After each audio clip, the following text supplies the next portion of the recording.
अगदी 20-25 हजारापासून जरी सुरुवात केली, मी तर 9,000पासून सुरुवात केली कानातले विकून. 3 ग्रॅमचे कानातले होते आणि त्या कानातल्यावर मी 9,000चा जेव्हा मसाल्याचा माल भरला तेव्हापासून सुरुवात केली. आता तर लाखोनी माल भरती.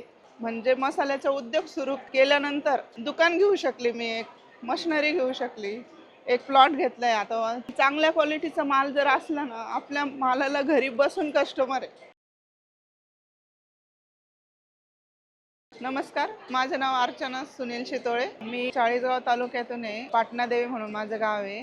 तिथं शेती, माझी शेतीला पूरक म्हणून हा व्यवसाय मी सुरू केला आहे मसाल्यांचा. घरचीच मिरची वापरून हे मसाले मी तयार केले आहे. हा काळा मसाला आहे, हा सगळ्या भाज्यांना चालतो. व्हेज, नॉनव्हेज, शेवभाजी, वांग्याची भाजी. पूर्वी जसे घरगुती मसाले करायचे ना वर्षभरासाठी, तसं साठवणुकीचा मसाला आहे हा. म्हणजे वर्षभर हा खराबही होत नाही आणि याची चवही चांगली. कोणत्याही भाजीला वापरू शकता. व्हेज, नॉनव्हेज, शेवभाजी, वांग्याची भाजी, खिचडी. हा रेड ग्रेव्ही आहे.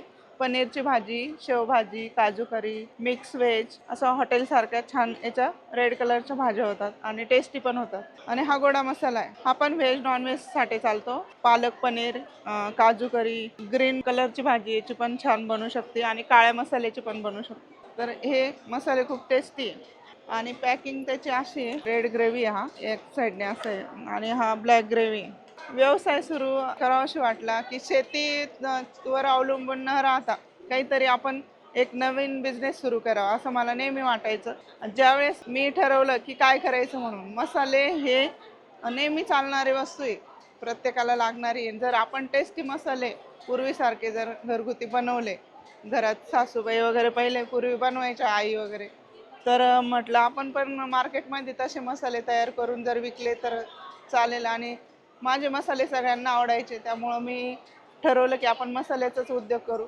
सुरुवात 1-2 किलोपासून केली होती, पण आता भरपूर विक्री होतो माझा मसाला. आणि मसाला विक्रीसाठी कृषी प्रदर्शन किंवा कुठेही एक्झिबिशन लागले तर तिथं मी जाते आणि माझ्या मसाल्यांचे स्टॉल लावते. त्यानुसार वर्षभरातून माझे कमीत कमी 7 ते 8 लाखापर्यंत मी मसाले विकते आणि माझं प्रॉफिट आहे त्यात मला चांगलं मिळतं. क्वालिटी चांगली असल्यामुळं कस्टमर मला ऑर्डर करतात.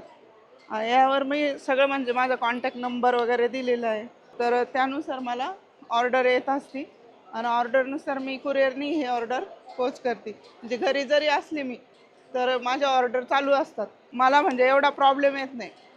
नुसतं शेतीवर अवलंबून राहिली असती तर कदाचित म्हणजे एवढी हे नसते झाली. याच्यावर मी एक माझं दुकान पण घेतलं आहे संभाजीनगरला, मसाल्याच्या उद्योगावरच. ते दुकान 15 लाखाचं आहे आणि तिथं आता मशिनरी वगैरे सगळं घेतलंय 4-4.5 लाखापर्यंत. म्हणजे मसाल्याचा उद्योग सुरू केल्यानंतर म्हणजे दुकान घेऊ शकली मी, एक मशिनरी घेऊ शकली, एक प्लॉट घेतलाय. आता माझी इच्छा आहे की आपण त्या वाळूज MIDC मध्ये प्लॉट घेतलेला आहे, तिथं माझी छोटीशी एक कंपनी सुरू व्हावं आणि त्या प्रयत्नात आहे मी. आता आता 7-8 वर्ष झाले तेव्हापासून हा प्रवास चालू आहे. अगोदर मी टेलर काम पण करत होती.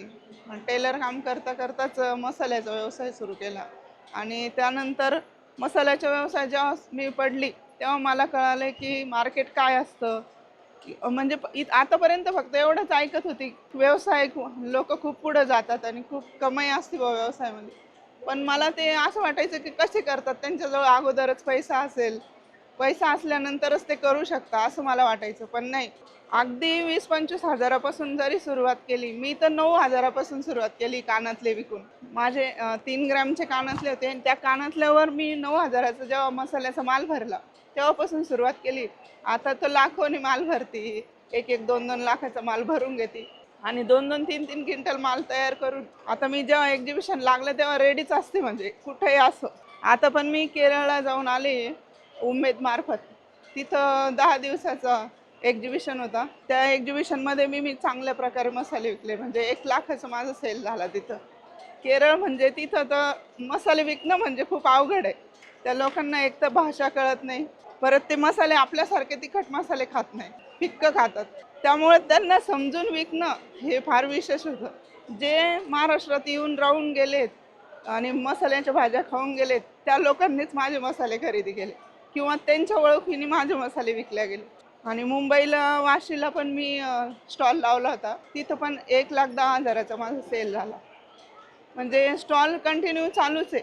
2 दिवस 4 दिवस घरी आली की माल तयार करायचा आणि माल घ्यायचा आणि स्टॉलवर जायचं. मग तब्येतीचा विचार करायचा नाही आणि कशाचाच नाही. एक जिद्द धरली मी की मी मसाले विकून माझी छोटीशी कंपनी खोलणार म्हणजे खोलणार आणि माझे मसाले प्रत्येक दुकानात गेले पाहिजे अशी माझी अपेक्षा आहे. मला खात्री आहे पूर्ण मार्केटमध्ये पण माझा माल चांगल्या प्रकारे चालणार आहे, कारण असा स्टॉलवर विकून मला एवढे कस्टमर मिळाले तेव्हा प्रत्येक दुकानात माझा माल राहिला तर मला वाटतं खूप विक्री होणार आहे माझी, असं मला वाटतं. आणि फक्त मला आता थोडेसे पैसा जमा करून एवढ्या 1-2 महिन्यात मी ते कंपनीचं काम करणार आहे आणि सुरू करणार आहे. एवढं मी सगळ्या महिलांना सांगते की तुम्ही पण चांगला प्रयत्न करा. चांगल्या क्वालिटीचा माल जर असला ना, आपल्या मालाला घरी बसून कस्टमर आहे याची मला पूर्ण खात्री आहे.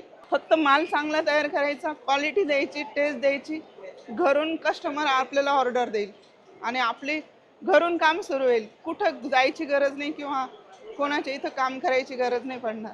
असं मी प्रत्येक महिलेला सांगते की तुम्ही पण चांगलं काम करा. चांगल्या लेवलला काम केलं ना, थोड्यातून मोठं व्हायला वेळसुद्धा लागत नाही. तुम्हाला माझे मसाले जर मागवायचे असेल तर माझा नंबर आहे 9011 68 4709. ह्या नंबरवर कॉल करून तुम्ही मसाल्याची ऑर्डर करू शकता आणि मी कुरिअरने तुम्हाला 2 किंवा 3च दिवसात मसाले घरपोच पाठवू शकते.